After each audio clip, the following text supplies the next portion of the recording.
علما نافعا ورزقا طيبا وعملا متقبلا Ya Allah, aku mohon kepadamu ilmu yang bermanfaat, rezeki yang baik, dan amal yang diterima.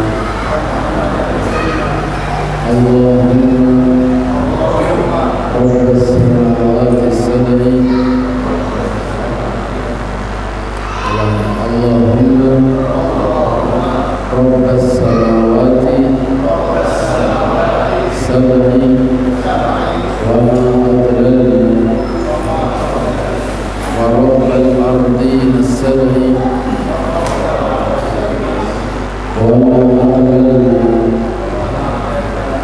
wa rabbash syayatini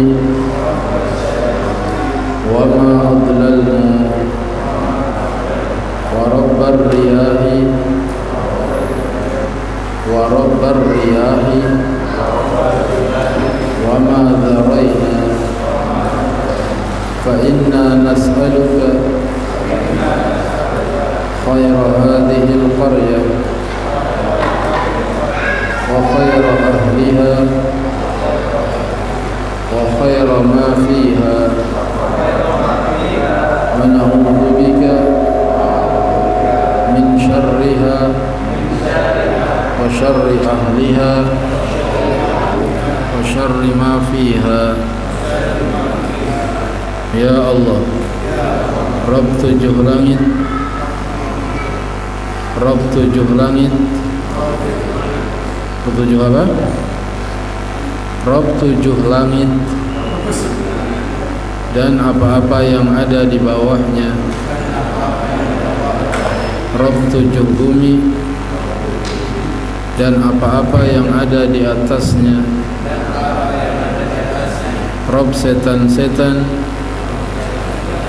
dan apa-apa yang disesatkannya, Rabb angin dan apa-apa yang diterbangkannya. Kami mohon kepadamu kebaikan kampung ini, kebaikan penduduknya, dan kebaikan apa-apa yang ada di dalamnya. Dan kami berlindung kepadamu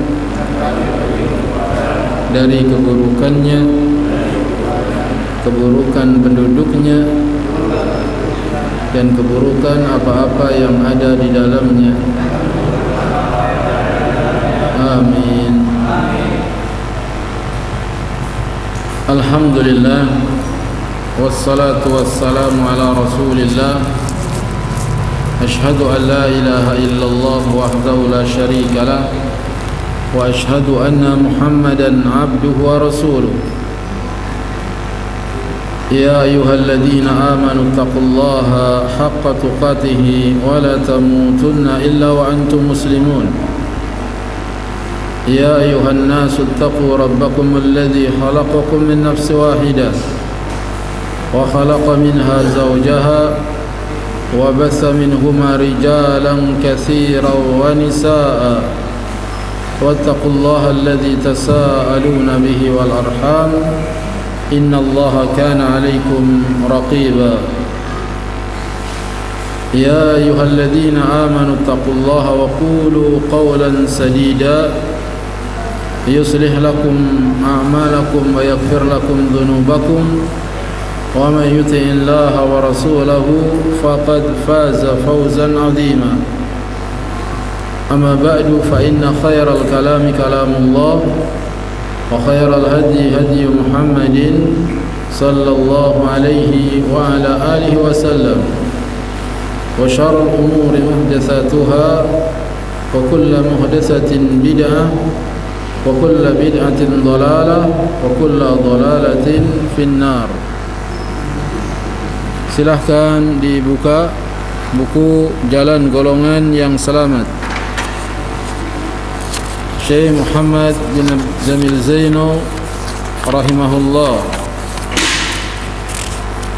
di pengantar penterjemah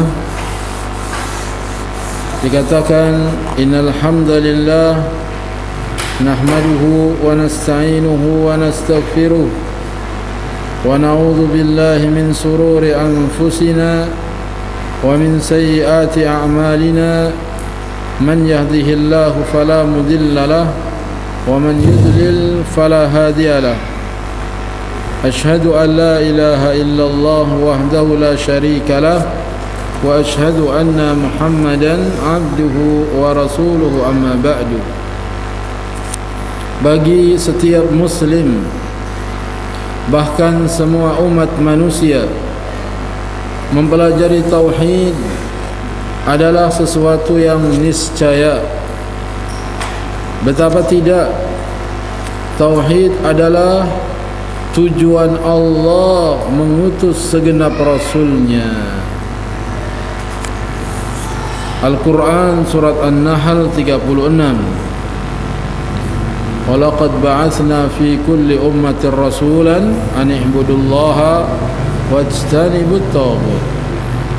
Dan sungguh telah kami utus pada setiap umat seorang rasul yang mengajak manusia untuk beribadah kepada Allah dan menjauhi taghut. Dan karena tauhid pula manusia dan jin diciptakan.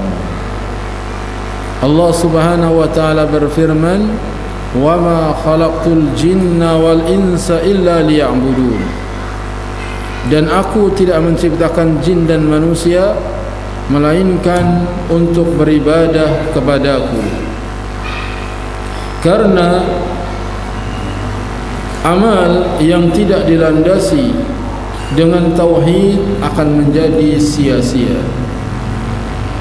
tidak dikabulkan oleh Allah. Lebih dari itu, amal yang terkadang dianggap baik justru akan menyengsarakan di dunia dan di akhirat. Allah Subhanahu wa taala berfirman, "Wa laqad uhiya ilaika wa ila alladziina min qablika la in asraqta la yahbatanna 'amaluka wa la takunanna minal khasirin." Balillaha fa'bud wa kum minasyakirin. Dan sesungguhnya telah diwahyukan kepadamu dan kepada nabi-nabi yang sebelummu, jika kamu mempersekutukan Tuhan, niscaya akan terhapuslah amalmu dan tentulah kamu termasuk orang-orang yang merugi. Karena itu, maka hendaklah Allah saja yang kamu sembah dan hendaklah kamu termasuk orang-orang yang bersyukur. Quran surat Az-Zumar ayat 65-66. Jadi menurut tuntunan Islam, hanya amal yang dilandasi tauhid yang akan mengantarkan manusia kepada realita kebahagiaan yang sesungguhnya, yakni kebahagiaan dunia dan akhirat. Bagaimana disebutkan dalam Al-Quran surat An-Nahl ayat 97. Tetapi sungguh ironi, dalam skala Islam Indonesia, bahkan dunia Islam pada umumnya, bahwa untuk mendapatkan mutiara pelajaran tauhid, suatu ilmu yang paling utama dalam Islam, adalah sesuatu yang sulit dan mahal. Bukti paling nyata adalah minimnya buku-buku yang membahas tema-tema tentang tauhid. Di samping sebagian dai merasa lebih asyik untuk tenggelam dalam pembahasan fikih, hingga perniknya yang paling muskil. Ini diungkapkan ketika baru munculnya buku ini tahun 96-an. Tahun 96, 89 mulai muncul dakwah sunnah. Susah cari buku tauhid. Sekarang alhamdulillah toko-toko buku dipenuhi dengan kitab tauhid. Kenyataan ini juga tidak lepas dari sosiokultural masyarakat yang ada. Mayoritas umat Islam lebih menghendaki status quo. Mereka mau diseru kepada hal-hal yang umum, misalnya kepada akhlak, kepada amal, kepada solat, kepada puasa dan lain sebagainya. Tetapi ketika diseru kepada suatu yang mana semua Rasul memulai dakwahnya yaitu dengan tauhid, hanya beribadah kepada Allah semata, konsekuen menjalankan perintah Allah dan menjauhi larangannya, dengan tidak beribadah dan meminta kepada selainnya, maka mereka banyak yang tidak terusik dan enggan. Jadi kalau suruh bahas kitab tauhid seperti ini, orang malas. Tapi kalau bahas bagaimana wudu, bagaimana solat, bagaimana berbakti kepada orang tua, bagaimana kita berbaik kepada suami dan istri, perkara-perkara yang seperti itu orang senang. Tetapi kalau membahas masalah akidah, masalah tauhid yang justru para nabi dan rasul dakwahnya dimulai dari itu, maka enggak. Bahkan panitia pengajiannya juga kalau diusulkan bahasanya tauhid, jangan yang lain aja. Tapi kalau judulnya menarik gitu, suamiku adalah bayi besarku. Oh ini bagus nih, bagus. Kalau judul begitu. Ini masyarakat Indonesia seperti itu. Cara beragama sejak nenek moyang menurut mereka harus menjadi patokan. Tidak boleh diubah. Sesuatu yang harus dilestarikan, turun-temurun dan harus demikian betapapun adanya. Jadi mereka lebih senang beragama udah yang biasa aja lah, yang udah ada sejak zaman dahulu.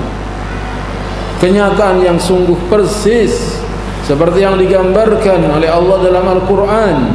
Wa idza qila lahum ta'alu ila ma anzala Allah wa ila ar-rasul qalu hasbuna ma wajadna alayhi aba'ana awalau kana aba'uhum la ya'lamuna syai'an wa la yahtadun. Apabila dikatakan kepada mereka, marilah mengikuti apa yang diturunkan Allah dan mengikuti Rasul, mereka menjawab, cukuplah untuk kami apa yang kami dapati bapak-bapak kami mengerjakannya. Dan apakah mereka akan mengikuti juga nenek moyang mereka, walaupun nenek moyang mereka itu tidak mengetahui apa-apa dan tidak pula mendapatkan petunjuk? Jadi apa ikut juga nenek moyangmu yang menyembah kerbau, seperti orang-orang Jogja menyembah kerbau, walaupun mereka mengatakan tidak menyembah kerbau tapi mengkeramatkannya, sama saja menyembah jimat-jimat. Apa mau diikuti juga? Keterbukaan dan semakin maraknya kehidupan beragama saat ini sungguh patut disyukuri. Hanya saja yang harus dimaklumi adalah kemarakan kehidupan beragama itu tidak seyogianya hanya sebatar hasyiyah, hanya catatan pinggir saja. Para dai mesti menggarap lahan subur dakwah itu dengan kerja dakwah yang tidak kepalang tanggung. Harus dengan keberanian membongkar pola pikir dan juga tradisi dan sistem dalam kehidupan beragama yang bertentangan dengan tauhid. Inilah kerja keras yang harus kita mulai mengajak umat, mengajak masyarakat untuk kembali kepada Quran dan Sunnah, mentauhidkan Allah Subhanahu wa taala. Dari sini kemudian kita upayakan realisasi dakwah sesuai dengan teladan Rasulullah sallallahu alaihi wasallam, yakni penempaan akidah tauhid terlebih dahulu, baru kemudian ajaran-ajaran Islam lainnya secara kafah. Jadi arahnya harus jelas, dakwah ini mau kemana. Kita harus mengajak umat untuk kembali kepada tauhid yang benar. Dakwah yang berhasil itu adalah dakwah yang bisa mengajak orang dari syirik kepada tauhid. Dakwah yang berhasil itu dakwah yang bisa mengajak orang dari bid'ah menuju sunnah. Dakwah yang berhasil adalah dakwah yang bisa mengajak manusia dari kemungkaran menuju yang ma'ruf. Ini dakwah yang berhasil. Bukanlah dakwah yang berhasil yang sanggup mengumpulkan ribuan atau puluhan ribu orang atau ratusan ribu. Tidak. Kalau dakwah berhasil diukur dengan banyaknya mengumpulkan jamaah, maka para artis itu lebih banyak mengumpulkan jamaahnya. Mereka lebih mudah mengumpulkan orang. Tetapi kepada apa mereka mengajak? Tidak lain kepada kemaksiatan. Jadi ingat, itu dakwah yang berhasil. Sebagian orang berdakwah dengan mengumpulkan banyak orang dengan niat-niat yang hanya Allah Ta'ala yang mengetahuinya. Selanjutnya dengan tauhid, umat menjadi kokoh. Islam akan kembali tampil memimpin dunia. Betapa tidak, seorang muwahhid, orang yang sudah bertauhid mengesahkan Allah, adalah orang yang merdeka secara hakiki. Jadi kemerdekaan adalah bukan sekedar proklamasi kemerdekaan, tetapi kemerdekaan yang hakiki. Orang yang telah mentauhidkan Allah, jiwanya merdeka, hidupnya hanya mencari ridha Allah saja. Tidak seperti orang-orang yang hidupnya mencari ridha manusia. Ketika dia mau melangkah, ketika dia mau bergerak, yang dia pikirkan apa kata istri saya, apa kata suami saya, apa kata tetangga saya, apa kata mertua saya. Dia mencari ridha orang-orang yang ada di sekitarnya, sehingga terjajah hatinya. Tapi orang yang bertauhid, dia hanya bertanya bagaimana menurut Allah, Allah ridha apa tidak ridha. Kalau dia sudah tahu Allah Ta'ala meridhoinya, ini adalah amal saleh, maka dia mengerjakannya, maka dia akan mengerjakannya walaupun orang-orang tidak suka. Walaupun orang-orang tidak suka. Ini orang yang bertauhid. Allah dan Rasulnya perintahkan misalnya, panjangkanlah jenggot, panjangin jenggot. Tapi nanti istri enggak suka, tidak peduli dengan istri. Kata mertua kelihatan tua, biarin, yang penting udah dapat.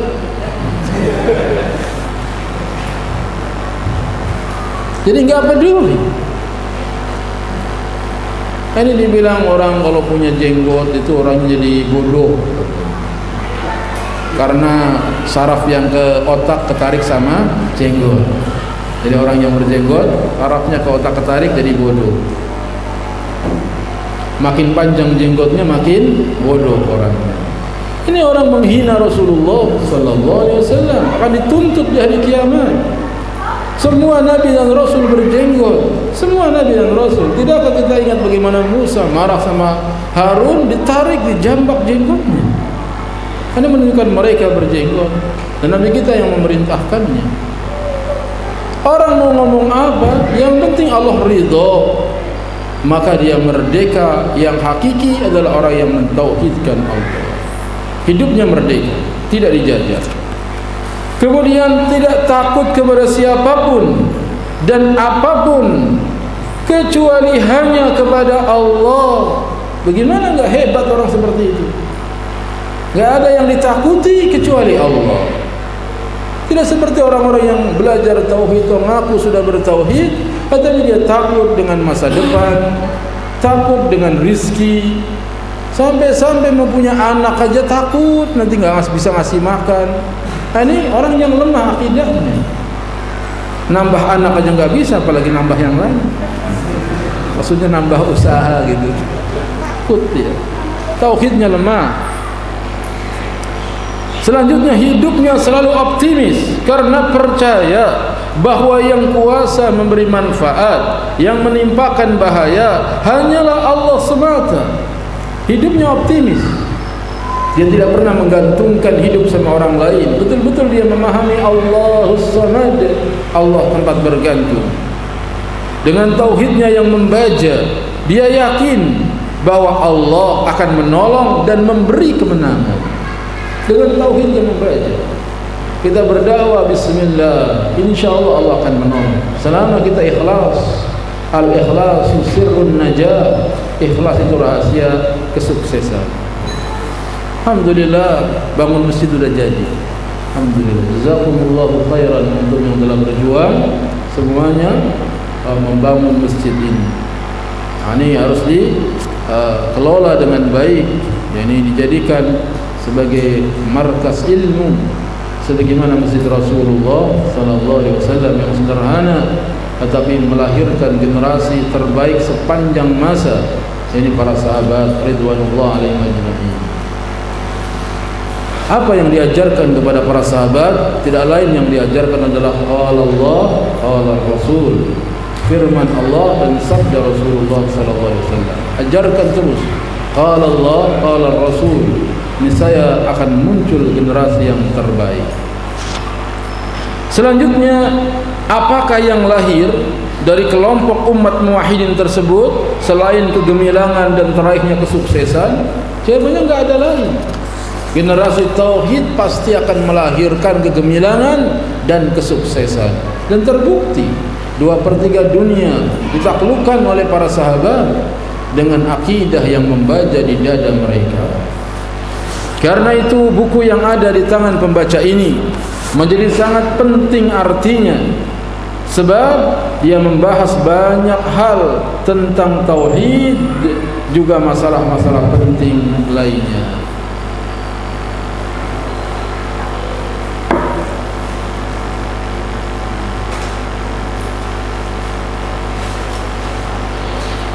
Di dalam buku ini membahas mengenai akidah dan yang lain. Buku ini ditulis oleh seorang ulama kontemporer dengan otoritas keilmuan Islam yang diakui dan giat di medan dakwah. Beliau adalah Syekh Muhammad bin Jamil Zainu. Di samping giat berdakwah, beliau juga mengajar di Darul Hadis Al-Khairiyah di Makkah Mukarramah. Di antara sejumlah kitab yang ditulis oleh Syekh Muhammad bin Jamil Zainu adalah Taujihatul Islam li Islahil Fardi wal Mujtama', Arkanul Islam wal Iman minal Kitab wa Sunnati Sahihah, Al-Aqidah Kitab wa Sunnah Sahihah, Kutuf bin Syama'il Muhammadiyah wa Akhlaqin Nabawiyah wal Adab Islamiyah, Hukmud Dukhan wa Tadhin ala Dawi Tibb wa Din. Kemudian yang keenam, Minhaj Al-Firqatun Najiyah wa Taifah Al-Mansurah. Semua kitab di atas telah dibukukan menjadi satu kumpulan kitab yang tebal, sehingga lebih memudahkan pembaca untuk mengoleksi dan mempelajarinya. Buku yang kini di tangan pembaca adalah merupakan terjemahan dari buku Minhaj Firqatun Najiyah wa Taifah Al-Mansurah. Buku ini membahas tentang tauhid dan macam-macamnya, keutamaan tauhid berdasarkan Al-Quran dan hadis.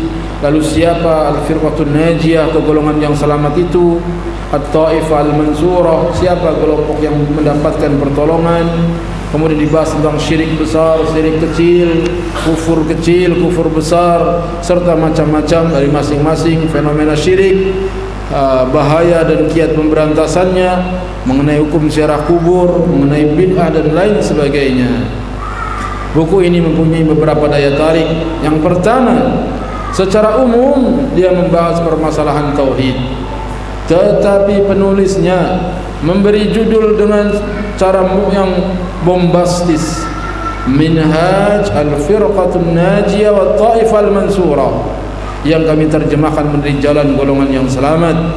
Sehingga dengan membaca judulnya saja orang ingin segera mengetahui isinya. Ini daya tarik yang pertama dari judulnya. Yang kedua, buku ini dibagi dalam banyak judul, hal yang sungguh membuat pembaca lebih menikmati sajian tiap tema secara mendalam, di samping juga tidak membosankan. Karena kalanya buku ditulis dari awal berkaitan terus sampai akhir, akhirnya orang baru baca sebagian bosan karena panjangnya pembahasan. Tetapi buku ini pembahasan hanya 1 halaman, 2 halaman, kemudian pindah pembahasan yang lain, sehingga tidak membosankan, insyaallah ta'ala. Kemudian bahasanya mudah dipahami, metode penulisannya argumentatif, dengan selalu merujuk kepada Al-Quran dan hadis-hadis yang sahih. yang terakhir, dan inilah yang paling penting, tema-tema bahasannya sangat sesuai dengan kondisi kekinian masyarakat Islam di Indonesia, sesuai dengan masyarakat kita. Dalam menerjemahkan buku ini, penterjemah berusaha menghadirkan karakter pengarang dan isi buku dengan tanpa menambah atau mengurangi. Tetapi pada pembahasan-pembahasan tertentu, terkadang kaidah itu kami perlunak karena harus menyesuaikan dengan sosiokultur umat Islam di Indonesia, sehingga lebih mudah dipahami. Dan pada kalimat atau kata yang dianggap muskil, yang sulit, penerjemah dengan memohon taufik kepada Allah memberikan sedikit keterangan dalam tanda kurung atau melalui catatan kaki. Sebagai catatan, buku ini oleh penerbit lain sesungguhnya telah diterjemahkan dan beredar luas. Namun, dan inilah salah satu motivasi kuat penterjemah ulang buku ini, karena oleh banyak pihak sampai diselenggarakan bedah buku, penerjemah yang ada itu masih banyak hal yang harus disempurnakan. Dan diantaranya adalah masalah-masalah prinsip. Juga ada beberapa bagian yang tidak diterjemahkan. Maka penerjemah memberanikan diri menerjemahkannya kembali. Terima kasih yang tulus kami kepada Ustaz Farid Qasim An-Nus yang di sela-sela kesibukannya, di antaranya sebagai dai di Jeddah Center, di Jeddah Dakwah Center Saudi Arabia, masih sempat melakukan murajaah atau koreksi terhadap terjemahan ini. Juga kepada segenap pihak yang membantu kelancaran penerjemahan buku ini. Tidak lupa tiada gading yang tak retak, tegur sapa dan kritik pembaca demi penyempurnaan penerjemahan ini sungguh kami harapkan, dan sebelumnya jazakumullahu khairan. Akhirnya semoga buku ini bermanfaat, terutama dalam rangka mencapai tauhid yang hakiki bagi para pembaca dan yang mempelajarinya, sehingga menjadi amal saleh bagi penulis dan penerjemahnya. Hanya kepada Allah kita menghamba dan beribadah, hanya kepadanya juga kita mohon pertolongan. Salawat dan salam selalu terlimpah kepada Nabi Muhammad sallallahu alaihi wasallam, segenap keluarganya dan para sahabatnya. Jakarta 17 Jumadil Ula 1419 Hijriah. Berarti sudah berapa tahun? Sekarang 1436 Hijriah dikurangi 19. Jadi berapa tahun yang lalu? 17 tahun yang lalu.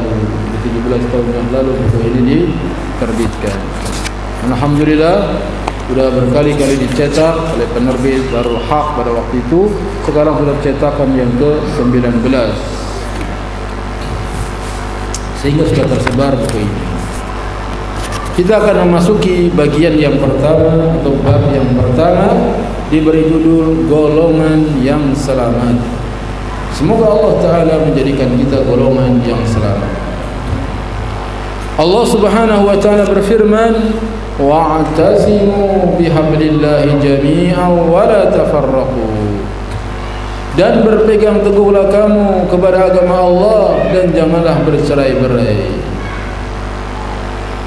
Quran surat Ali Imran 103. Allah perintahkan kepada kita untuk berpegang teguh, bersatu, dan jangan bercerai-berai. Karena bersatuan itu baik, perceraian itu buruk. Maka bersatulah, janganlah bercerai-berai. Semoga Allah Ta'ala menyatukan dakwah kita di atas Quran dan Sunnah.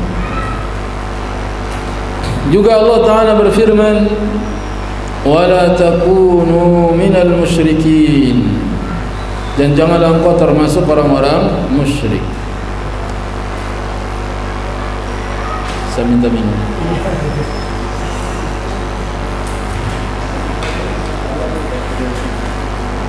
مِنَ الَّذِينَ فَرَّقُوا دِينَهُمْ وَكَانُوا شِيَعًا كُلُّ حِزْبٍ بِمَا لَدَيْهِمْ فَرِحُونَ. Dan janganlah kamu termasuk orang-orang yang mempersekutukan Allah, yaitu orang-orang yang memecah belah agama mereka, dan mereka menjadi beberapa golongan. tiap-tiap golongan merasa bangga dengan apa yang ada pada golongan mereka. Ini juga celaan dari berpecah belah. Dan dakwah kita, dakwah yang mengajak umat untuk bersatu, bukan dakwah yang memecah belah. Ini bersatu di atas Al-Quran dan As-Sunnah. Semuanya harus kembali kepada qala Allah, qala Rasul, wa qala as-sahabah. Ini dakwah. Sebab kalau mengikuti mazhab masing-masing, itulah yang membawa kepada perpecahan. Nabi SAW bersabda, usikum bitaqwallah azza wa jalla was-sam'i wat-ta'ati wa in ta'ammara 'alaikum 'abdun habasyiyun fa innahu may ya'is minkum fa sayara ikhtilafan katsira fa 'alaikum bi sunnati wa sunnati al-khulafa'ir rasyidin al-mahdiyyin tamassaku biha wa 'addu 'alaiha bin nawajidh wa iyyakum wa muhdatsatil umur fa inna kulla muhdatsatin bid'atun wa kulla bid'atin dhalalatun wa kulla dhalalatin finnar. Aku wasiatkan kepadamu agar engkau bertakwa kepada Allah, patuh dan taat, sekalipun yang memerintahmu adalah seorang budak Habsyi. Sebab barang siapa yang hidup lama di antara kamu tentu akan melihat perselisihan yang banyak.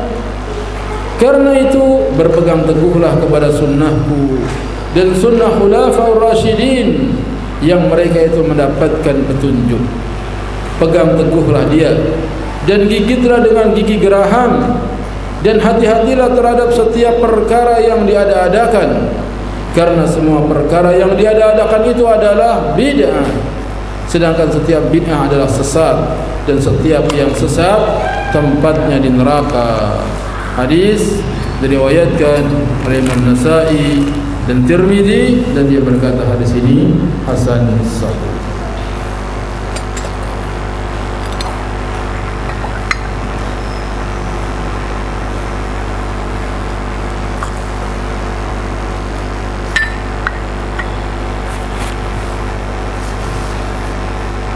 Wasiat Nabi sallallahu alaihi wasallam, aku wasiatkan kepadamu agar engkau bertakwa kepada Allah. Ini wasiat yang sangat berharga, adalah bertakwa. Karena setiap problem yang menimpa kita sebabnya adalah dosa. Setiap problem ekonomi, problem masyarakat, problem bernegara, penyebabnya adalah dosa. Tidaklah Nabi Adam diusir dari surga kecuali sebabnya dosa. Tidaklah Nabi Nuh ditenggelamkan dengan banjir umatnya kecuali karena dosa. Demikian juga kaum Nabi Lut, kaum 'Ad diterbangkan dengan angin, disambar halilintar, dijungkir balikan negerinya Nabi Lut. Penyebabnya adalah dosa. Maka solusi dari setiap problema adalah takwa. Dakwah kita akan mengalami banyak problema kalau kita banyak berbuat maksiat dan dosa. Problem munculnya adalah sebab dosa. Maka solusi dari setiap problema adalah bertakwa. Semoga Allah memberikan kepada kita ketakwaan. Allahumma inni as'aluka al-huda wat-tuqa wal-afafa wal-ghina. Ya Allah, aku mohon kepadamu hidayah. Ya Allah, aku mohon kepadamu ketakwaan. Aku mohon kepadamu dari akhlak yang tercela, dan aku mohon kepadamu kaya hati. Ini doa yang harus sering diucapkan. Allahumma inni as'aluka al-huda wat-tuqa wal-afafa wal-ghina. Dan ketakwaan itu bisa diraih dengan cara bertauhid kepada Allah.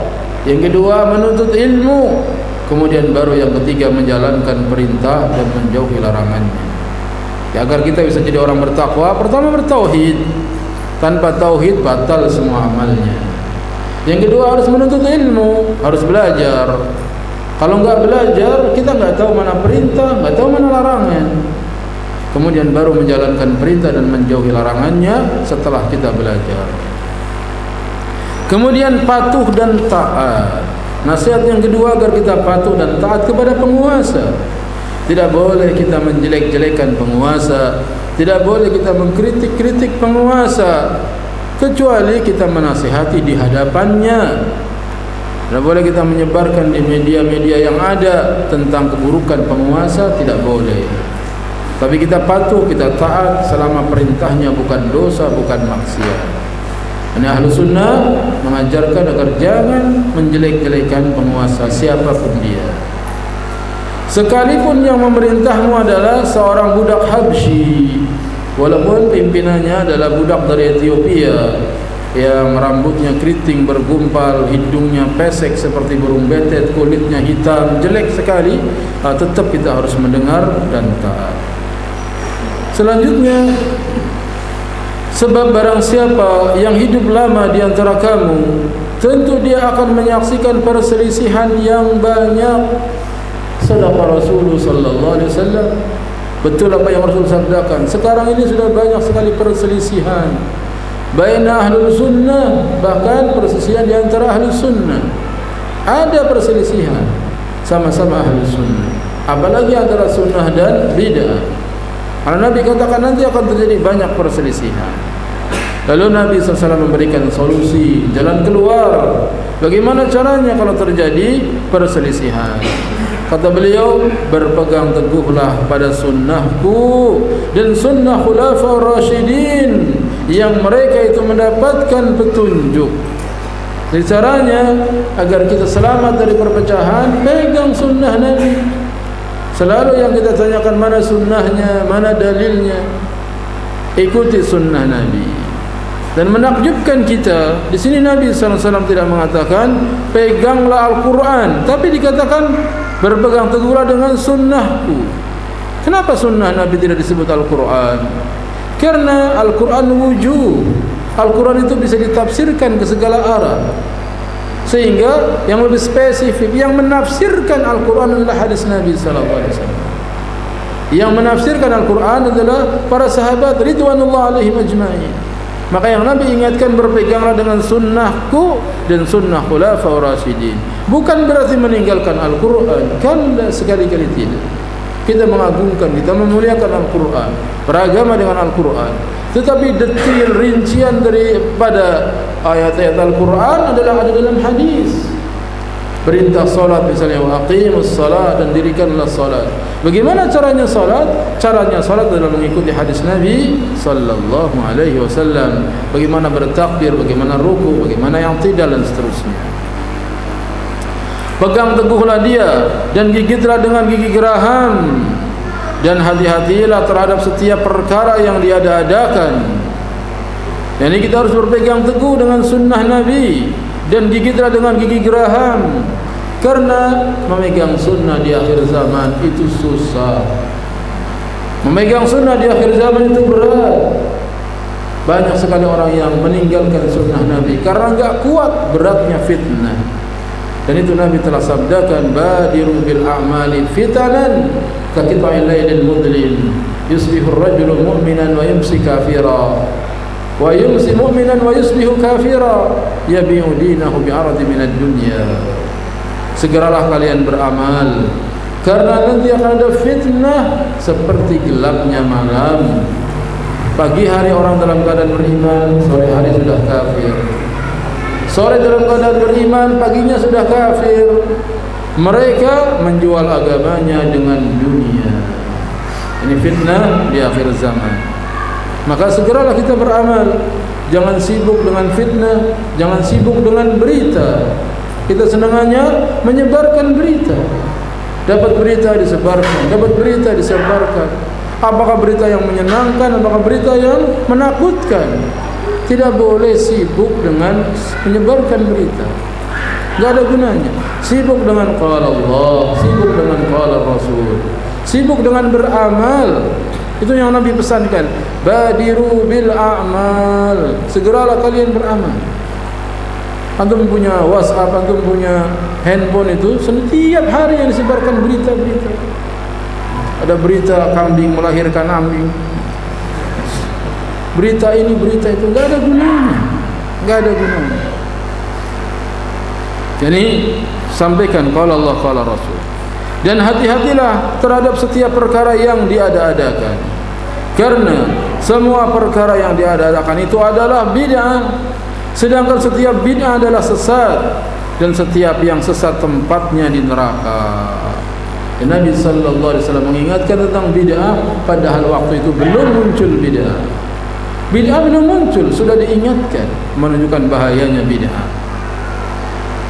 Hadis ini diriwayatkan oleh Imam Nasa'i dan Tirmizi, dan dia berkata hadis ini hasan sahih. Pelajaran yang paling berharga dari hadis yang mulia ini, karena hadis ini merupakan pijakan manhaj salaf. Pijakan manhaj salaf adalah hadis yang mulia ini. Maka orang-orang yang belajar manhaj salaf hendaknya menghafalkan hadis yang mulia ini. Dihafalkan, dipahami, dimengerti, agar dia bisa istiqamah di atas manhaj yang hak. Yang ketiga, dalam hadis yang lain Nabi sallallahu alaihi wasallam bersabda, "Ala wa inna man qablakum min ahli al-kitab iftaraqu ala 72 millatan wa inna hadhihi al-millata sataftariqu ala 73 72 fil nar wa wahidatun fil jannah wa hiya al-jamaah." Ketahuilah sesungguhnya orang-orang sebelum kamu dari ahli kitab telah berpecah belah menjadi 72 golongan. Yahudi, Nasrani terpecah menjadi 72 golongan. Dan sesungguhnya agama ini, yaitu Islam, akan terpecah belah menjadi 73 golongan. 72 golongan tempatnya di neraka dan 1 golongan di surga, yaitu al-jamaah. Yang 1 golongan itu namanya al-jamaah. Hadis riwayat Ahmad dan yang lain, Al-Hafidz menggolongkannya sebagai hadis yang hasan.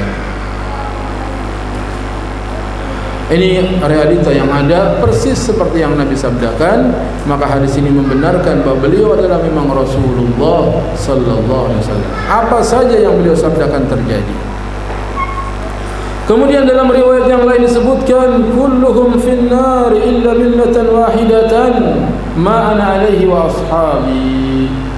Semua golongan tersebut tempatnya di neraka kecuali 1 golongan, yaitu aku dan para sahabatku meniti di atasnya. Orang-orang yang mengikuti Nabi dan mengikuti sahabat Nabi, itu yang selamat. Hadis riwayat Tirmizi dan dihasankan oleh Al-Albani dalam Sahihul Jami'. Jadi golongan yang selamat adalah orang yang mengikuti Nabi dalam beraqidah, dalam beribadah, dalam berakhlak. Ini golongan yang selamat. Bukan ngikutin Arab, tapi ngikutin Nabi SAW. Sebab ketika kita memanjangkan jenggot, dikarenakan kita bukan ngikutin Nabi, tapi ngikutin orang Arab. Enggak, orang Arab banyak cukur jenggot. Orang Arab banyak cukur jenggot. Bukan Arab yang kita ikuti, tetapi Nabinya. Ahlul bid'ah mengatakan ketika dakwah sunnah diterangkan di tengah masyarakat, kita ini bukan islamisasi, tapi arabisasi. Sehingga semuanya mau jadi Arab, pakaiannya yang Arab, semuanya harus Arab. Enggak. Bukan Arabnya yang kita ikuti, tetapi yang kita adalah Rasulullah sallallahu alaihi wasallam, yang diperintahkan oleh Allah agar kita mengikuti Rasulullah. Allah berfirman, laqad kana lakum fi rasulillahi uswatun hasanatun liman kana yarjullaha wal yawmal akhir wa dzakarallaha katsiran. Sungguh pada diri Rasul sallallahu alaihi wasallam ada suri tauladan yang baik bagi orang yang beriman kepada Allah dan kepada hari akhir dan banyak mengingat Allah. Jadi yang harus kita teladani itu Rasulullah, bukan Arabnya. Kalau Arabnya Abu Jahal, Abu Lahab, ya kita enggak ikuti. Orang Arab juga banyak yang kafir, bukan Arabnya tapi Islamnya. Sehingga mereka mengatakan kalau kita beragama seperti agamanya Rasulullah dan para sahabat, dianggapnya kita ini enggak pede dengan bangsa kita. Sehingga dibuatlah Islam ala Nusantara. Islam Nusantara. Ini mau cari nabi baru atau bagaimana? Nabinya kita Muhammad sallallahu alaihi wasallam. Nabi kita Muhammad sallallahu alaihi wasallam. Kita harus meneladani Rasulullah, bukan meneladani apa yang dibuat oleh mereka. Islam ala Nusantara. Nanti Nusantara juga enggak suka ada Islam ala Bugis, Islam ala Jawa, kemudian lain-lain terpecah-pecah. Ini yang menyebabkan percelahan. Itu bid'ah yang muncul di akhir zaman. Fitnah yang begitu. Nah, ketika terjadi fitnah seperti itu, alaikum bisunnati wa sunnatil khulafa'ir rasyidin al-mahdiyyin. Kata Nabi, ikuti sunnahku dan sunnah khulafa'ir rasyidin. Ibnu Mas'ud meriwayatkan, hatta lana Rasulullah sallallahu alaihi wasallam khattan bi yadihi thumma qala hadha sabilullah mustaqima wa khatta khututan an yaminihi wa shimalihi thumma qala hadhihi as-subul laysa minha sabilun illa alaihi shaytanun yad'u ilayhi. ثم قرأ قوله تعالى وأن هذا صراطي مستقيما فاتبعوه ولا تتبعوا السبل فتفرق بكم عن سبيله ذلكم وصاكم به لعلكم تتقون. Rasulullah sallallahu alaihi wasallam membuat garis dengan tangannya lalu bersabda, ini jalan Allah yang lurus. Nabi membuat garis dan mengatakan wa anna hadha sirati mustaqima. Lalu beliau membuat garis-garis di kanan dan kirinya, membuat garis-garis di kanan di kirinya. Kemudian bersabda, ini adalah jalan-jalan yang sesat. Tidak satu pun dari jalan-jalan ini kecuali padanya terdapat setan yang menyeru kepadanya. Jadi jalan yang menyimpang dari jalan Nabi SAW pasti ada setan yang menyuruh kepadanya. Selanjutnya beliau membacakan firman Allah Subhanahu wa taala, dan bahwa yang kami perintahkan ini adalah jalanku yang lurus, maka ikutilah dia. Janganlah kamu mengikuti jalan-jalan yang lain, karena jalan-jalan itu mencerai-beraikan kamu dari jalannya. Yang demikian itu diperintahkan oleh Allah kepadamu agar kamu bertakwa. Jadi jalan yang lurus hanya satu, jalan yang bengkok ada banyak. Maka penting kita untuk belajar, mengetahui mana jalan yang lurus kemudian mengikuti, sehingga selamat sampai di surga insyaallah ta'ala. Syekh Abdul Qadir Jailani dalam kitab Al-Ghunyah berkata, adapun golongan yang selamat adalah ahlu sunnah wal jamaah. Dan ahlu sunnah tidak ada nama lain bagi mereka kecuali satu nama, yaitu ashabul hadis, orang-orang yang beragama mengikuti hadis Nabi SAW. Jadi ahlu sunnah adalah ashabul hadis, orang-orang yang beragama mengikuti hadis Nabi. Apakah dia ulamanya, apakah dia orang awamnya, ketika beragama senantiasa mengikuti hadis Nabi sallallahu alaihi wasallam. Itulah golongan yang selamat. Allah memerintahkan agar kita berpegang teguh kepada Al-Quranul Karim, tidak termasuk golongan orang-orang musyrik yang memecah belah agama menjadi beberapa golongan dan kelompok. Rasulullah SAW mengabarkan bahwa orang-orang Yahudi dan Nasrani telah terpecah belah menjadi beberapa golongan, sedangkan umat Islam akan berpecah lebih banyak lagi. Golongan-golongan tersebut akan masuk ke neraka karena mereka menyimpang dan jauh dari kitab Al-Quran dan sunnah Nabi.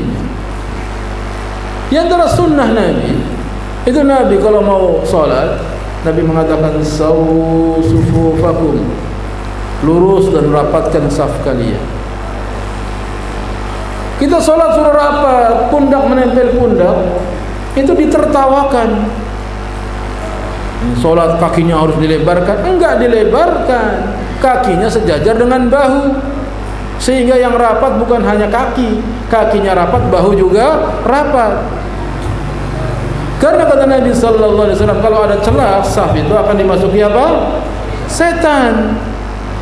Ini ahlul bid'ah justru malah senang kalau longgar, nanti ada iblis ikut sholat, ya alhamdulillah sholatnya iblisnya sholat. Alhamdulillah iblisnya ikut sholat. Berarti ini orang senang sholat sejajar dengan iblis. La haula wala quwwata illa billah. Alhamdulillah katanya. Ada setan pada sholat, dibiarin, alhamdulillah. Jadi sengaja mereka nggak mau rapat, biar iblis pada masuk. Kita mah bikin jengkel iblis, dia malah bikin senang iblis. Udah dengar belum omongannya? Udah dengar. Udah diem aja, nggak usah disebarin. Ya, cukup yang tahu saja. Orang sedang sholat bareng sama iblis lah.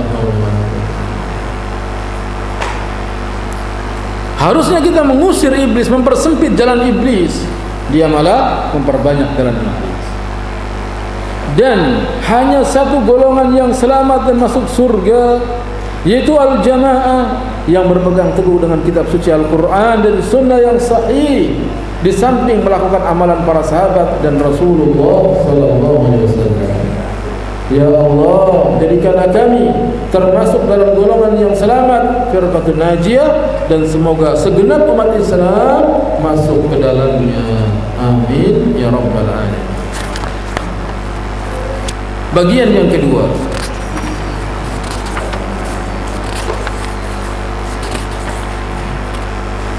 manhaj atau jalan golongan yang selamat. Yang pertama, golongan yang selamat ialah golongan yang setia, berpegang teguh kepada manhaj Rasulullah sallallahu alaihi wasallam dalam hidupnya dan manhaj para sahabat sesudahnya.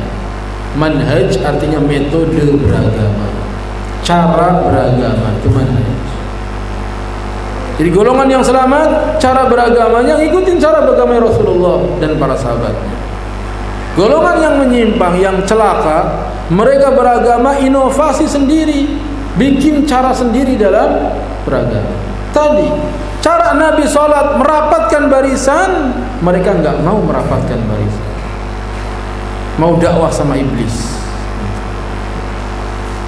Apa sih manhaj agamanya Nabi? Yaitu kitab suci Al-Quran yang diturunkan Allah kepada Rasulnya, yang beliau jelaskan kepada para sahabatnya, dan hadis-hadis yang sahih. Beliau memerintahkan umat Islam agar berpegang teguh kepada keduanya, kepada Al-Quran dan Sunnah.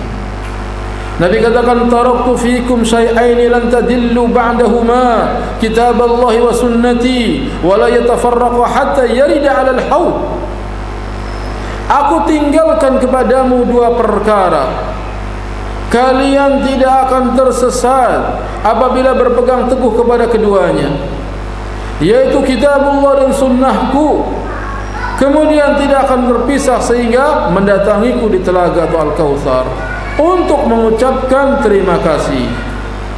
Disahihkan oleh Albani dan dalam kitab Sahihul Jami. Nabi katakan, taraktu fikum syai'ain, aku tinggalkan dua perkara, lan tadillu ba'dahuma, kalian tidak akan sesat setelah mengikuti keduanya.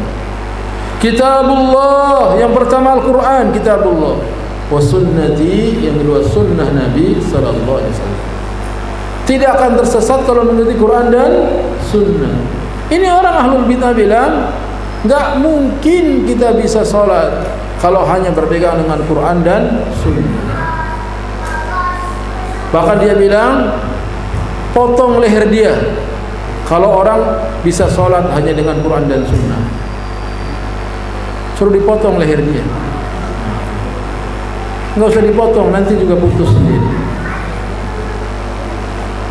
Menentang Al-Quran dan Sunnah. Nabi yang mengatakan tidak akan tersesat berpegang dengan keduanya. Dia pikir enggak mungkin orang bisa sholat hanya dengan Quran dan As-Sunnah. Wala yatafarraqa hatta yarida 'alal haud, dan keduanya tidak akan terpisah sampai mereka datang di telaga. Karena setiap nabi memiliki telaga. Yang paling lebar adalah tenaganya Nabi Muhammad sallallahu alaihi wasallam, yang airnya lebih putih daripada susu, lebih manis daripada madu.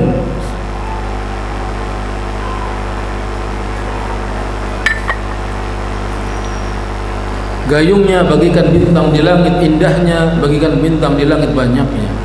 Siapa yang minum, dia tidak akan haus selamanya. Itu manhaj yang pertama, berpegang dengan Quran dan Sunnah. Yang kedua, golongan yang selamat akan kembali merujuk kepada firman Allah dan sabda Rasulullah tatkala terjadi perselisihan dan pertentangan di antara mereka, sebagai realisasi dari firman Allah, fa in tanaza'tum fi syai'in farudduhu ila Allah war rasuli in kuntum tu'minuna billahi wal yawmil akhir dzalika khairu wa ahsanu ta'wila. Kemudian jika kamu berselisih tentang sesuatu, menunjukkan akan terjadi perselisihan tentang sesuatu itu apa saja, maka kembalikanlah ia kepada Allah, yaitu kepada Al-Quran, kepada Rasul, yang kepada sunnahnya. Jadi kalau kita berbeda pendapat, Allah merintahkan kembalinya kepada Al-Quran dan As-Sunnah. Jika kamu benar-benar beriman kepada Allah dan kepada hari kemudian, yang demikian itu lebih utama bagimu dan lebih baik akibatnya. Bukan kembali kepada mazhab masing-masing, yang masing-masing orang punya pendapat, merasa benar sendiri-sendiri. Tidak. Tapi kembalinya kepada Al-Quran dan As-Sunnah.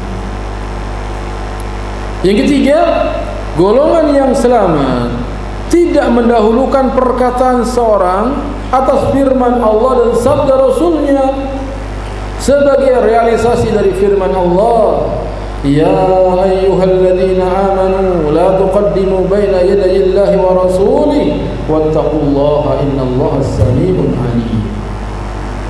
Wahai orang-orang yang beriman, janganlah kamu mendahului Allah dan Rasulnya, dan bertakwalah kepada Allah, sesungguhnya Allah Maha mendengar lagi Maha mengetahui.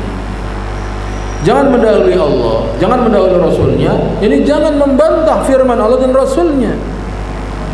Sehingga Ibnu Abbas mengatakan, arahum sayahlikun, aqulu qala an-nabiy sallallahu alaihi wasallam wa yaquluna qala Abu Bakr wa Umar. Aku mengira mereka akan binasa. Aku berkata Nabi sallallahu alaihi wasallam bersabda, sedangkan mereka mengatakan Abu Bakar dan Umar berkata. Jadi mempertentangkan sabda Nabi dengan perkataan Abu Bakar dan Umar tidak boleh. Binasa, kata Abdullah bin Abbas. Nabi SAW mengatakan haji yang paling utama adalah haji tamattu, umrah di bulan haji, lalu tahallul, kemudian ihram lagi untuk haji di tanggal 8 Dzulhijjah. Haji yang paling utama haji tamattu. Menurut Abu Bakar dan Umar, haji yang lebih utama haji qiran. Jadi umrah di bulan haji, dia tidak tahallul, terus sampai tahallul nanti ketika menyembelih hadyu di tanggal 10 Dzulhijjah. Kata Nabi yang paling utama haji tamattu, menurut Abu Bakar dan Umar haji qiran. Lalu orang berpendapat kepada Ibnu Abbas ketika dia menyampaikan haji yang paling utama haji tamattu. Tapi kata Abu Bakar, tapi kata Umar, kata Ibnu Abbas, aku kira kamu akan binasa, hampir turun hujan batu dari langit. Aku mengucapkan qala Rasulullah, tapi engkau mengucapkan qala Abu Bakrin wa Umar. Tidak boleh mempertentangkan pendapat siapapun dengan pendapat Abu Bakar dan Umar. Ini orang kadang lebih mengutamakan pendapat orang daripada pendapat Rasulullah. Kiainya dia ada yang sakti gitu. Sampai sekarang malaikat mungkar nakir belum bisa nanya di kubur. Kiainya dia sampai sekarang belum, mungkar nakir gak bisa nanya. Karena saking di atasnya cerdas, sandiwure cerdas katanya. Orang yang meninggal dunia dibawa ke kubur. Nanti pulang yang mengantarkan, datang malaikat siapa? Munkar dan Nakir untuk bertanya. Kiainya dia makan Munkar Nakir nggak bisa nanya, karena begitu ditaruh di kubur nggak pada pulang yang nganterin. Bergantian orang, sampai sekarang kuburannya ramai terus.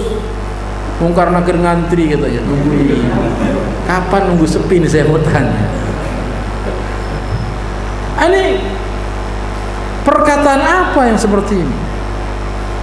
Orang akan ditanya di alam kubur, sampai pun orang itu mati ditelan ikan, orang terbakar, tetap ada alam barzah namanya, ditanya di sana. Nggak pasti harus di kuburannya. Begitulah manhaj beragama yang kacau, tidak mengikuti Al-Quran dan As-Sunnah. Yang keempat, golongan yang selamat senantiasa menjaga kemurnian tauhid. Mengesahkan Allah adalah dengan beribadah, berdoa dan memohon pertolongan, baik dalam masa sulit maupun lapang. Menyembelih kurban karena Allah. Fasalli li rabbika wanhar. Maka salatlah karena Tuhanmu dan sembelihlah kurban. Kemudian bernazar, tawakal, memutuskan segala perkara dengan hukum yang diturunkan oleh Allah, dan berbagai bentuk ibadah lain yang semuanya menjadi dasar bagi tegaknya daulah Islamiyah yang benar.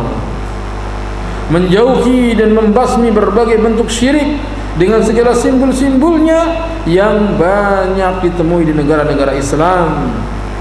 Sebab hal itu merupakan konsekuensi tauhid, dan sungguh suatu golongan tidak mungkin mencapai kemenangan jika dia meremehkan masalah tauhid. Tidak mungkin akan mencapai kemenangan. Tidak memberantas syirik dengan segala bentuknya. Hal-hal di atas merupakan teladan dari para rasul dan juga rasul kita Muhammad sallallahu alaihi wasallam. Kemenangan, kesuksesan, kebahagiaan kaum muslimin harus kembali kepada aqidah.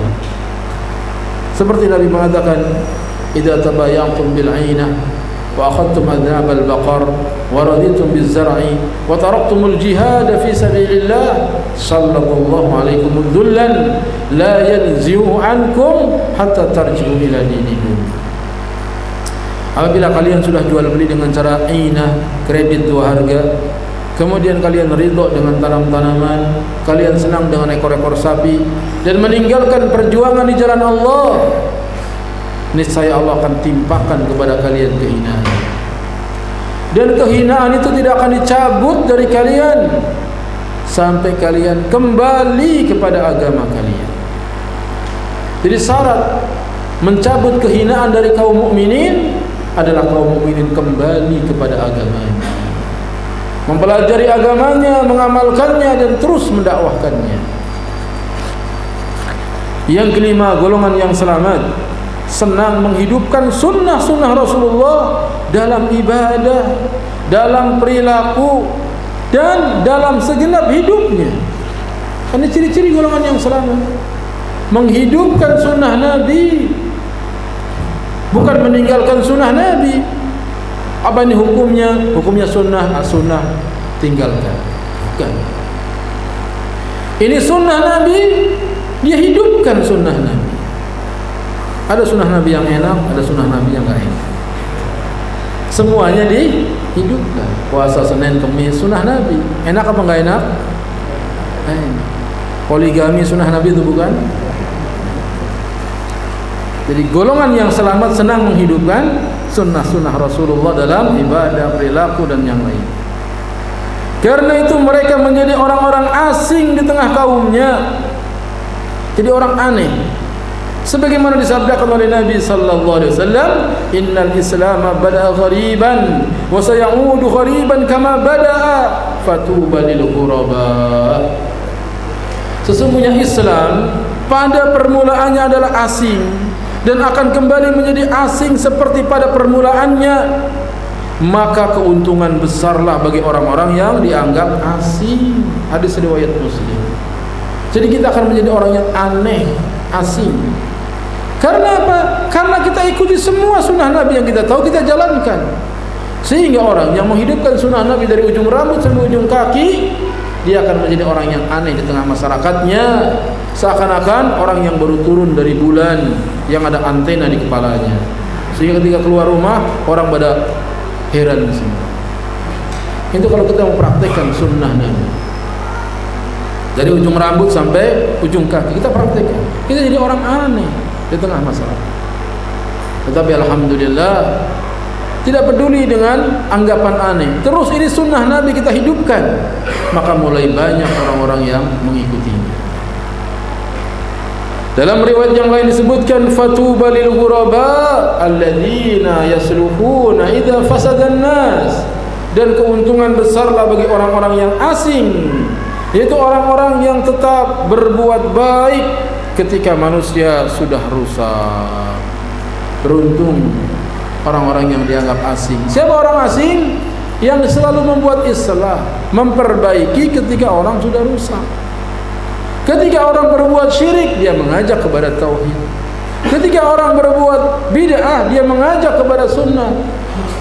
Inilah yang dimaksud dengan al-ghuraba.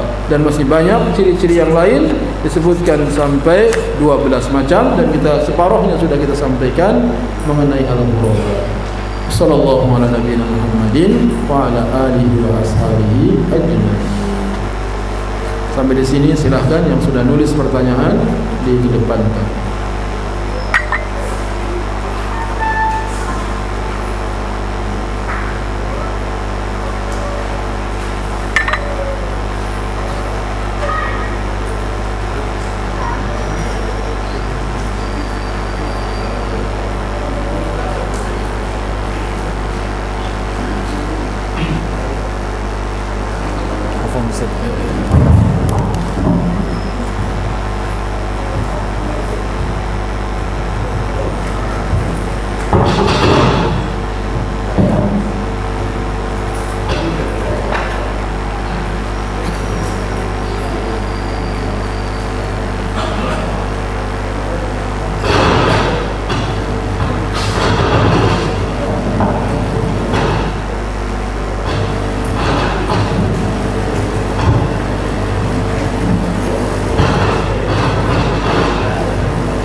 Ada pertanyaan, sebatas mana kita harus mengikuti pemimpin, sedangkan pemimpin pernah salah menentukan Idul Fitri 1 Syawal? Apakah kita harus tetap mengikuti ketentuan pemimpin tersebut? Masalah mengikuti pemimpin dalam urusan Idul Fitri, nggak ada yang salah. Dari mana kau bisa mengatakan salah?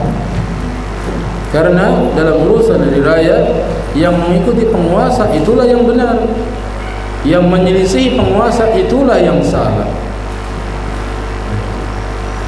Dalam urusan Idul Fitri, yang mengikuti penguasa itu yang benar, yang tidak mengikuti itu yang salah. Dari mana barometer benar dan salahnya? Apa dari hitungan tanggal yang kamu hitung?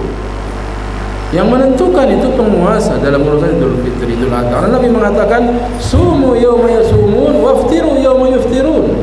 Berpuasalah ketika orang-orang berpuasa, berbukalah ketika orang-orang berbuka.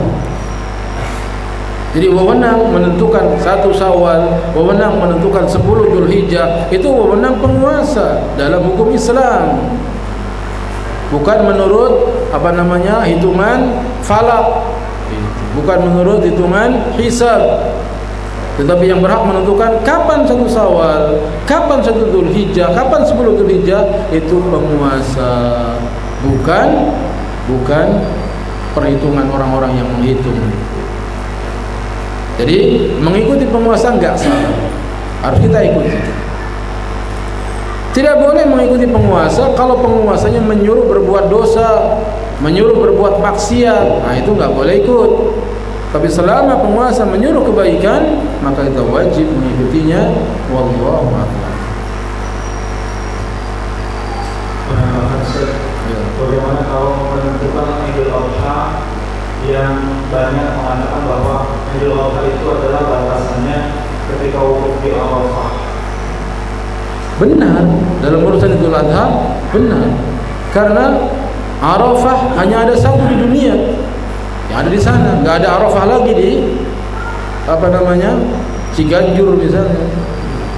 Cuman ada Arafah di Mekah. Urusan Idul Adha seluruh dunia harus mengikuti sana. Adapun 1 Syawal, masing-masing negara menentukan 1 Syawal.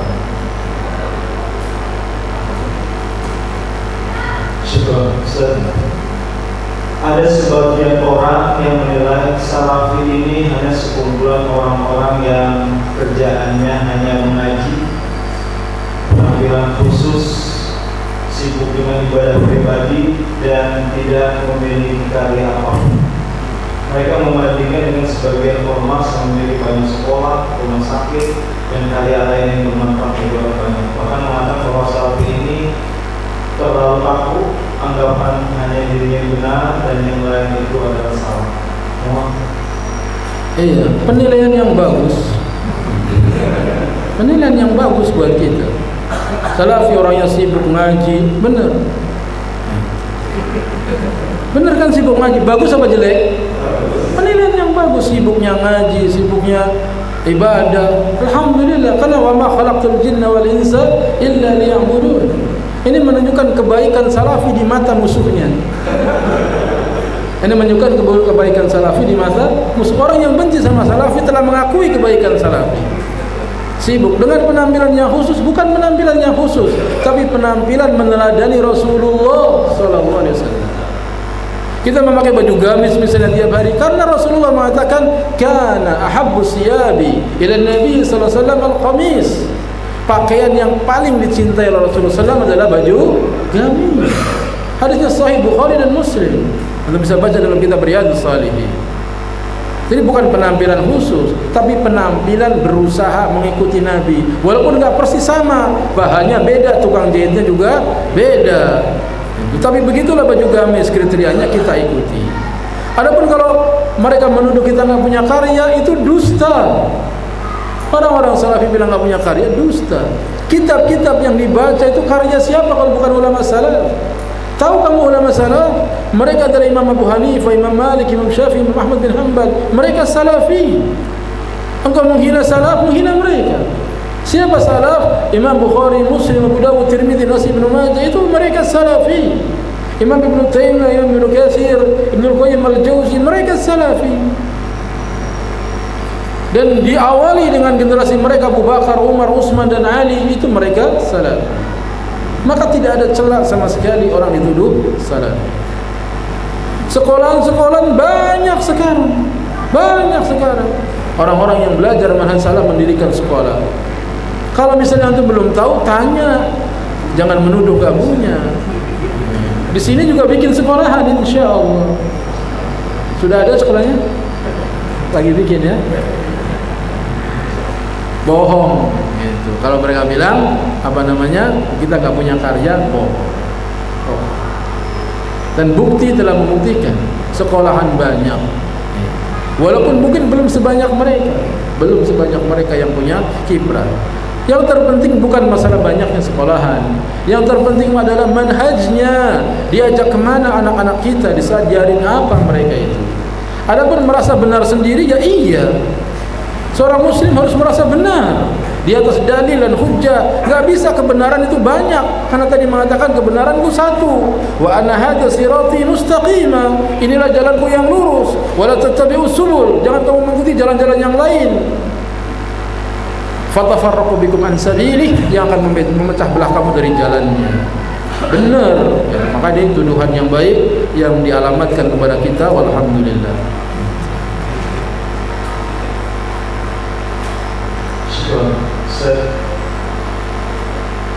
kalau ada seseorang anak berkurban untuk bapaknya yang masih hidup, apakah anak tersebut mendapatkan pahala? Insya Allah dapat pahala, tapi caranya duitnya kasih sama bapaknya. Biar bapaknya yang beli kambing, bapaknya yang milih kambing, itu bapaknya bangga. Ya, beli kambing. Jangan kita yang beli, apa yang beli, Pak, korbanin buat bapak nih kambingnya nih Pak. Saya nggak mau yang itu, udah bapak diem aja, ini pilihan saya. Ini nggak bagus anak begitu, kasih bapaknya duit. Biar bapaknya yang korban. Juga jangan diancam 3 juta Pak buat korban, awas kalau enggak. Ini juga anak durhaka begitu. Kasih aja duit sama bapaknya, bapaknya masih hidup. Bapaknya yang suruh korban, dia yang daftar di RT, di masjid, di musola. Begitu kasih kebanggaan. Kalau tetap atas nama bapak tapi kita yang beli kambing, kita yang nuntun kambing, itu kebanggaan ada pada dia. Ibadah bukan untuk bangga-banggaan, ibadah untuk mencari pahala di sisi Allah. Ikhlaskan kita berikan. Kita berikan kepada orang tua. Orang tua mau umroh, orang tua mau haji, kasih duitnya sama orang tua. Kalau bapak mau daftar haji, silahkan. Kasih misalnya mau umroh, silahkan kasih 30 juta. Tahu-tahu orang tua kita buat beli sawah, innalillahi wa inna ilaihi raji'un. Gak usah dimarahin, sebab orang tua kita lebih butuh sawah daripada umroh. Misalnya seperti itu. Kasih aja anak berbakti sama orang tua, kalau tujuannya paham. Ayo. Melanjutkan dari Imam Kurban, manakah yang harus didahulukan, berkurban dahulu atau bayar hutang atau akikah? Mana yang lebih dahulu, bayar hutang? Hutang lebih dibayar kalau sudah jatuh temponya. Tapi kalau hutangnya 15 tahun BTN,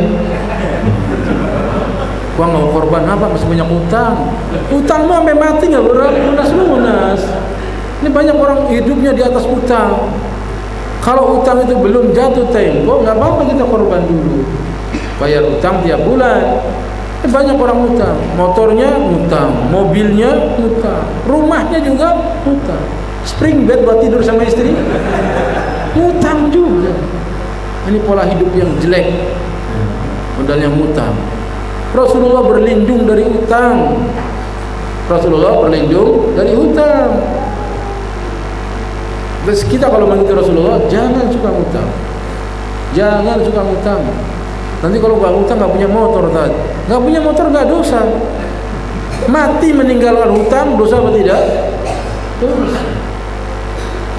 Jangan hutang. Kecuali kepepet.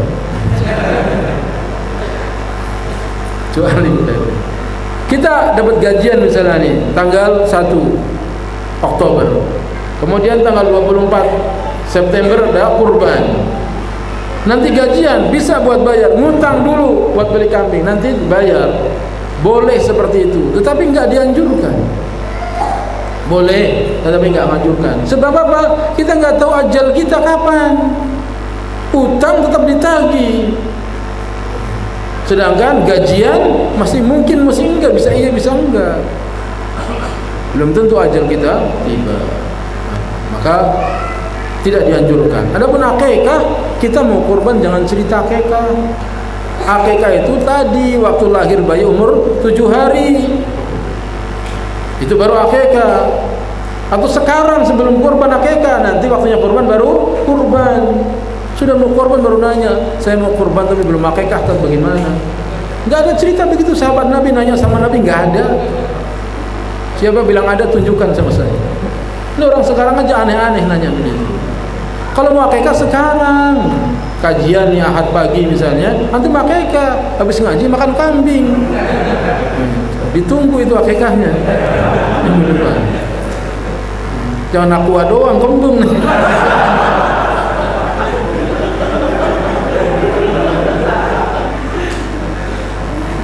Jadi kita seperti itu akikah. Nanti waktu itu kurban kita nyembelih kambing. Silahkan.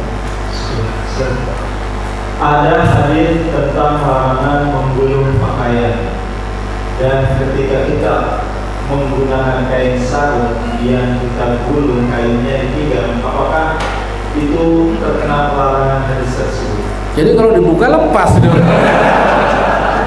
Nanya aneh-aneh. Namanya pakai sarung jadi gulung. Allah, daripada nggak nanya kan.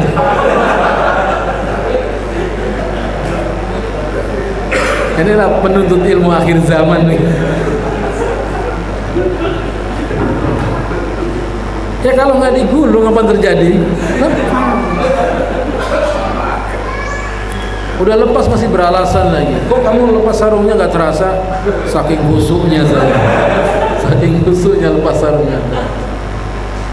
Nggak benar. Nggak apa-apa digulung. Yang nggak boleh lengan baju digulung, kaki digulung, itu yang nggak boleh. Adapun sarung ya harus digulung.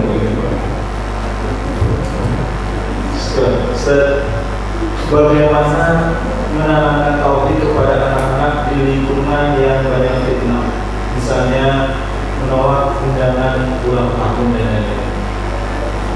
Menanamkan akidah, mengajarkan anak kecil mengucapkan la ilaha illallah, la ilaha illallah, terus sampai dia ngerti.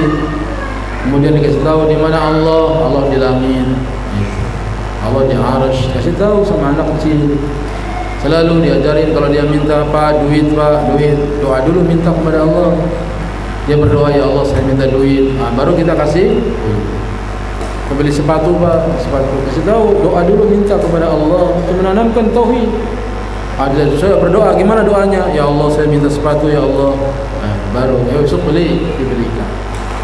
Diajarkan seperti itu kepada anak. Seperti seorang ayah yang mengajarkan anaknya berdoa kepada Allah. Sudah saya ceritakan, ini anaknya selalu mainnya ke Indomaret. Tiap bapaknya pulang, Pak Indomaret Pak, Indomaret Pak. Satu hari bapaknya kesel, bapak capek mau tidur. Tapi anak ini sudah diajarin doa. Dia pergi ke pojokan kamar lalu berdoa. Bapak doa. Bapaknya bingung, ngapain itu anak? Begitu dideketin, tuh anak lagi berdoa. Indomaret ya Allah. Sama bapak ya Allah.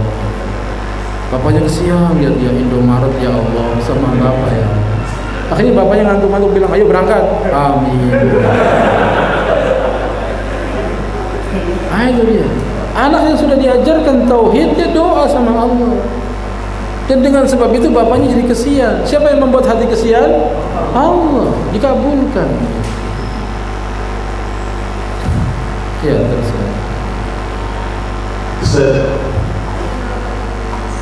Apakah aliran-aliran sesat seperti LDI, disebutkan MDI, masuk dalam hadis yang menyatakan bahwa dua golongan yang sesat dalam Islam? Golongan tersebut termasuk kepada 72 golongan yang sesat dalam Islam. Semua yang menyimpang dari Quran dan Sunnah menurut pemahaman sahabat, maka mereka yang menyimpang. Apapun namanya, kita nggak butuh nama ini, nama itu. Yang kita butuhkan adalah manhaj. Kalau agamanya mengikuti Quran, Sunnah menurut pemahaman sahabat, maka dia selamat. Kalau dia tidak mengikuti manhaj yang ketiga ini, mengikuti pemahaman sahabat, Quran ikuti, Sunnah ikuti, tapi memahami menurut pemahaman sendiri, maka yang seperti ini menyimpang dari manhaj yang hak dan masuk ke dalam 72 golongan tersebut. Wallahu a'lam. Nah, Ustaz, apabila istri memiliki tabungan banyak dan diamanahkan oleh orang tuanya untuk beli rumah, maka dosakah istri tersebut bila tidak berkurban padahal dia itu mampu? Yang pertama, hukum korban menurut Syekh Muhammad bin Shalih Al-Utsaimin hukumnya sunnah muakkadah, sunnah yang sangat dianjurkan. Apabila hukum korban itu hukumnya sunnah muakkadah, maka tidak berkorban tidak berdosa, akan tetapi dia kehilangan pahala. Sebagian ulama berpendapat korban hukumnya wajib. Nabi mengatakan, man kana lahu sa'atun wa lam yudhi fala yaqrabanna musallana. Barang siapa yang punya keluasan rezeki tapi tidak berkorban, janganlah dia mendekat tempat sholat kami. Seakan-akan percuma kau sholat id tempat selapangan, kamu mampu tapi enggak berkurban. Kata Nabi, jangan mendekat tempat sholat kami. Hadis itu tegas mewajibkan kita untuk berkurban. Apabila kita mengikuti pendapat ulama yang mengatakan wajib, maka berdosa dia, mampu tapi enggak beli kurban. Tetapi kalau duitnya pas-pasan, kalau dia beli hewan kurban, maka dia enggak bisa beli rumah. Kalau dia beli rumah, nggak bisa beli hewan kurban, maka ketika itu nggak apa-apa dia beli rumah dulu, kemudian baru nanti punya duit beli kurban. Tetapi kalau misalnya rumahnya belum mendesak, masih bisa kontrakan belum habis, maka nggak apa-apa, tempat dulu dikontrakan, nanti baru beli rumah. Jadi ngelihat mana yang lebih darurat di antara keduanya. Beli rumah termasuk perkara yang dianjurkan, artinya punya rumah, walaupun kontrak. Itu harus diadakan karena kebahagiaan, ketenangan, ibadah bisa nyaman kalau kita punya tempat tinggal. Kalau kita belum punya tempat tinggal, maka kurang nyaman dalam kehidupan. Semoga tidak berdosa kalau dia memang membutuhkan beli rumah. Ustaz, bagaimana sikap kita bila melihat kemungkaran namun diri kita sendiri masih belum mampu? Melihat kemungkaran harus dirubah kalau mampu. Fa idza ra'a minkum munkaran falyughayyirhu bi yadihi. Apabila kalian melihat kemungkaran, rubah dengan tangan. Fa illam yastati' fa bi lisani. Kalau enggak sanggup dengan lisan. Fa illam yastati' fa bi qalbi. Kalau enggak mampu maka dengan hati. Fadzalika dhaful iman. Maka itu adalah selemah-lemah iman. Maka seorang mukmin harusnya mampu tingkatan yang ketiga. Melihat kemungkaran dia benci, dia jauhi, dia tinggalkan. Itulah cara merubah kemungkaran yang paling lemah. Adapun kalau dia sanggup, nasihati. Takutlah kamu kepada Allah, tinggalkan perbuatan itu. Kalau kita sanggup dengan tangan, preman lagi pada mabok misalnya, kita datengin, kita rebut botolnya, kita pecah-pecahin. Ayo maju. Kalau kita berani, itu merubah kemungkaran dengan tangan. Dan berbeda satu orang dengan yang lain antara kekuatannya dalam merubah kemungkaran. Kalau nggak mampu, ya pergi menjauhi kemungkaran tersebut. Jangan duduk di sana. Ayo. Ustaz, kalau saya sholat subuh berjamaah dan imamnya membaca qunut, apakah saya sebagai makmum ikut mengangkat tangan dan membaca amin, atau diam saja tidak mengangkat tangan? Kalau saya tidak mengangkat tangan, apa tidak dikategorikan menyelisih imam? Apabila imamnya mewajibkan harus angkat tangan, kalau nggak angkat tangan nggak boleh sholat masjid ini, maka kita angkat tangan daripada diusir. Tapi kalau nggak angkat tangan, imam nggak ngeliatin, ini biarin aja.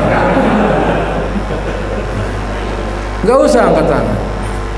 Jadi tergantung mana manfaat dan mudarat.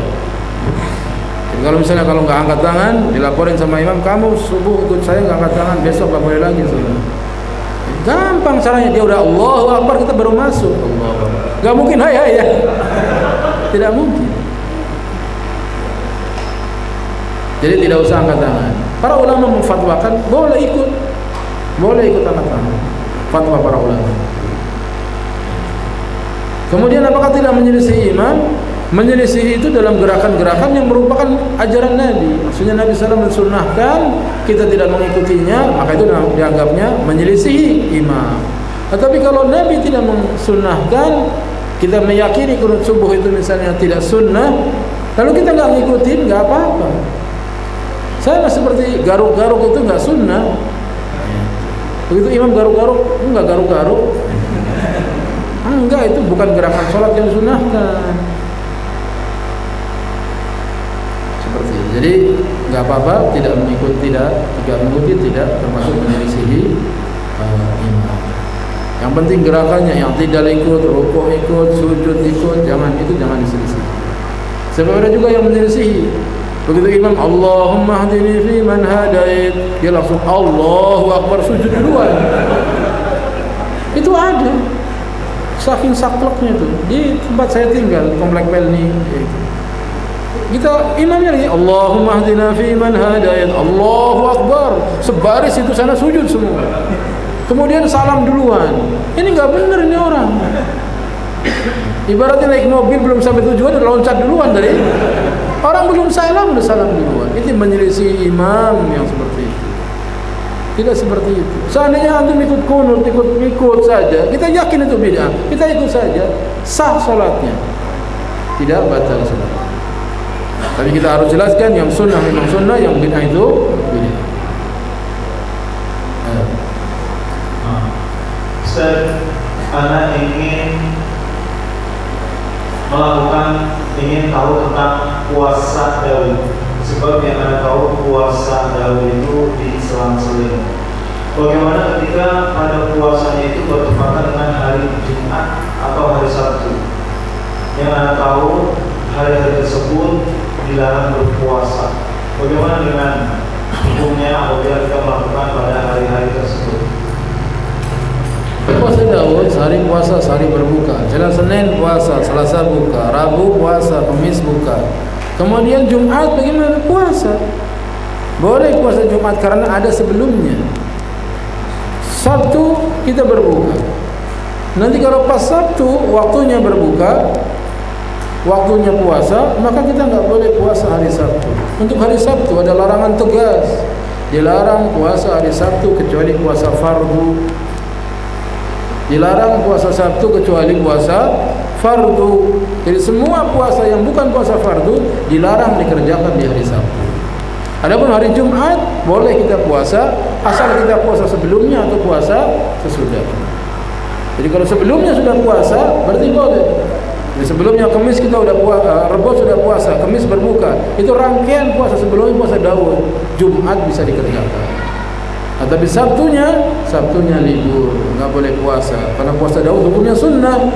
Nabi katakan jangan puasa di hari Sabtu kecuali puasa fardu. Kalau nggak ada sesuatu kecuali kulit pohon anggur, hendaknya kamu mengunyahnya.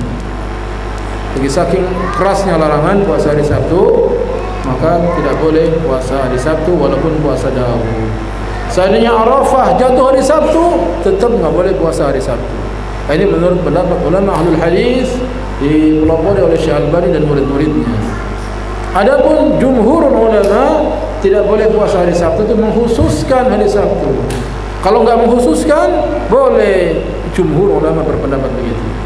Apabila terjadi perbedaan pendapat, maka kita kembalikan kepada Quran dan Sunnah. Sunnah telah menjelaskan bahwa puasa hari Sabtu itu hukumnya haram. Sedangkan mereka yang berdalil bolehnya puasa hari Sabtu telah dibantah hujjahnya, di antaranya oleh Syekh Ali Hasan, Ali Abdul Hamid dan Halabi Al-Athari mengenai risalah puasa di hari Sabtu. Dan saya mengikuti pendapat ulama yang mengatakan tidak boleh puasa hari Sabtu kecuali puasa fardu. Jumhur ulama membolehkan. Dalam hal ini maka untuk mau puasa silahkan, mau tidak juga silahkan.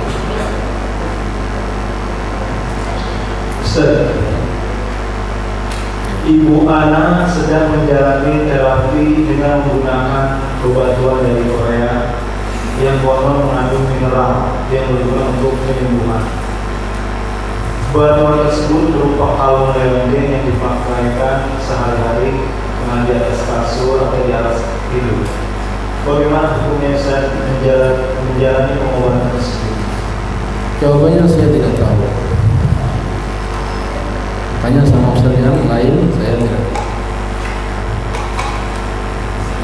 Ustaz, di kampung mana kebanyakan ahlul bid'ah? Bagaimana cara mengingatkannya, Ustaz? Gimana banyak ahlul bid'ah kita mengingatkan, jangan diingatkan. Jangan diingatkan. Kenapa jangan diingatkan? Karena kamu belum bisa cara mengingatkannya. Belum bisa. Saya bisa tak? Kalau bisa kenapa nanya? Paham? Jadi kalau ada ahlul bid'ah banyak, kita tinggal sana. Jangan diingatkan kalau memang belum bisa. Kalau sudah bisa, baru nanti silahkan mengingatkan. Kalau mau tahu caranya berat. Caranya berat. Antum harus siapkan duit yang banyak. Cara mengingatkan ahlul bid'ah dengan siapkan dana yang banyak. Antum bikin di rumahnya tiap sepekan sekali pengajian, berhadiah nasi kebuli misalnya. Antum pengajian, nanti di situ diajarkan kitab Firqatun Najiyah, salam kasih bukunya satu-satu, baca. Habis itu makan, masih kebuli. Karena mereka bikin pengajian itu ada makannya, jadi rajin datang. Kalau suruh datang sini bengong air aqua doang, enggak mau. Bener lemes. Maka kalau mau mengadakan pengajian dengan mereka, siapin nasi kebuli. Begitu cara mengingatkannya, sedikit demi sedikit. Nanti lama-lama mereka tertarik, insya Allah. Atau jangan bahas buku Jalan Golongan Selamat, terlalu drastis. Tafsir Juz Amma atau kitab Arba'in Nawawi, itu bahas. Yang penting mereka udah mau hadir. Nanti pas melewati pembahasan tentang bid'ah, baru dijelaskan. Dan itu butuh pengorbanan banyak. Dakwah itu butuh dengan dana. Rasulullah SAW itu ada orang masuk Islam dikasih selembah kambing, lalu mereka pulang memanggil kaumnya masuk Islam. Muhammad memberi dengan pemberian orang yang tidak takut miskin, maka kaumnya berbondong-bondong masuk Islam. Jadi dakwah itu dengan dana. Maka orang-orang kaya ya berdakwah dengan hartanya. Di Matraman Dalam saya sering ceritakan. Matraman Dalam setiap malam Kamis ba'da maghrib itu pengajian, yang datang dapat 2 liter beras atau 3 liter beras. Itu penuh masjid. Yang datang banyak ibu-ibu, banyak semua. Bapak-bapak juga banyak separuh. Pengajian berhadiah beras. Maka antum juga begitu. Itu orang senang tahlilan, orang senang maulidan. Itu karena ada makan-makannya. Maulidan identik dengan mulutan. Kalau nggak ada yang masuk mulut nggak? Mulutan harus makan. Itu dari saya kecil itu saya biasa di sana. Kampung dulu saya biasa. Mulutan paling depan saya. Karena bisa milih yang gede mana gitu. Caranya seperti itu, dakwah dengan kasih sayang, dengan lemah lembut, dengan ramah. Maka saya nasihatkan untuk antum yang berdakwah, kasih sayang dengan lingkungan. Jangan bakhil, jangan pelit, walaupun dengan senyuman. Semua orang senyum, assalamualaikum. Kemudian bagi-bagi tetangga kiri kanan. Kita habis jalan, pulang bawa jeruk, bawa durian, kasih tetangga. Nanti antum dibilang nih orang baik nih, jenggot panjang baik nih. Ini enggak. Naik motor, pakai helm, salam aja enggak sama tetangga. Jalan-jalan aja. Jenggot panjang pelit. Benar pelit bilang. Kumpulan RT enggak pernah datang, kerja bakti enggak pernah keluar. Cuman zikir doang kerjaannya, bolak-balik masjid ya, kurang kerjaan aja. Jadi kita harus akhlaknya baik di tengah masyarakat. Perbaiki akhlak, sopan santun, orang tua dihargai, dihormati, dimuliakan. Kita kadang ketemu orang tua cuek aja. Orang tua harus dimuliakan. Sepinter apapun, sekolah dimanapun, kita nggak bisa mengejar orang tua itu dari segi umurnya. Bisa nggak kita ngejar? Nah, bakal bisa ngejar. Tetap kita kalah sama dia. Maka kita harus muliakan orang tua. Lingkungan ramah, baik, insya Allah dakwah diterima. Kebanyakan dakwah dibenci, jangankan ngikut, simpati aja enggak, karena para oknum da'inya yang jelek. Dakwahnya sangat bagus. Qala Allah, qala Rasul, dakwah ibarat makanan yang sangat bergizi, makanan yang sangat lezat, Quran dan Sunnah itu. Tapi kenapa orang tidak mau makan makanan yang bergizi dengan sangat lezat? Penyajiannya yang enggak baik. Penyajiannya yang enggak baik di lingkungan. Makanya makanan yang enak harus disajikan dengan cara yang bagus. Lihat restoran kadang-kadang enggak enak, tapi penyajiannya, pelayannya cantik-cantik, tempatnya rapi, bersih. Orang pada makan di situ, padahal makan enggak enak, tapi laris datang. Tempat parkir luas apa? Itu restoran-restoran kita mampir. Ada kalanya warung pinggir jalan lezat enak, tapi orang males. Kenapa? Lihat tampang yang pelayanin aja. Mandi belum nih, kayak belum mandi. Jadi penyajian harus bagus. Dakwah juga begitu. Penyajiannya yang bagus, yang komunikatif. Dai-nya senyum. Ini dakwah marah-marah dari awal sampai akhir. Ngaji harus serius. Yang betul memang harus serius. Orang Indonesia nggak suka yang serius, ngantuk lama-lama itu. Seperti itu. Jadi bagus-bagus sama lingkungan, sama keluarga. Insyaallah dakwah kita akan diterima. Mohon maaf apabila banyak kekurangannya. Subhanakallahumma bihamdika asyhadu an la ilaha illa anta astaghfiruka wa atubu ilaik. Wassalamualaikum warahmatullahi wabarakatuh. Sebelum meninggalkan tempat, kami selaku pengurus DKM menyampaikan beberapa